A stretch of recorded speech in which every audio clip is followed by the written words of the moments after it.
recently went to the Minecraft Moonlight Trail event, and here's how it was. To start, we were at a base camp where there were a few tents that you could take photos with. There were a lot of people, but I never had to wait more than 2 minutes for an activity. At the base camp, there was a large TV screen, probably explaining the story and the lore of the event, but since I couldn't understand Spanish, I moved on. Next part was a ruin, which really was just a walkthrough rather than an activity. The part afterwards was probably the best, a crafting zone. Basically, there were multiple stations, Minecraft themed of course, that had a few screens that you could craft stuff. A shelf would tell you what to craft, and on the screen you would craft it. I thought that was pretty good, but some things really had me stuck, like a clock and a cake. After that was a cherry grove, which was a cherry tree with multiple note blocks beneath it. Each note block added something new to the already playing song. Some added a beat, while others just played a tune. One even played the whole music disc Otherside.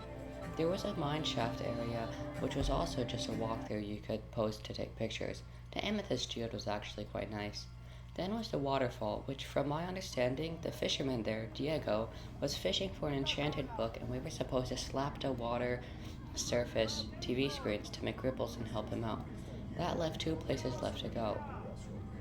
There was a forest walkthrough with lightning and lots of visual and audio effects, along with some mobs that would randomly appear.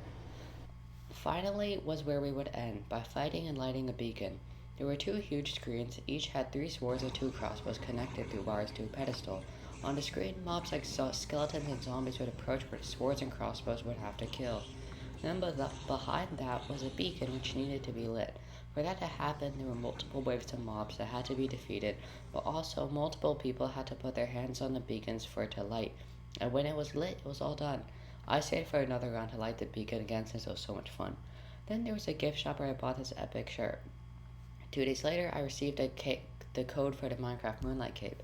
I actually have 2 extra capes that I'm currently selling. If you are interested, just write in the comments or DM my Discord.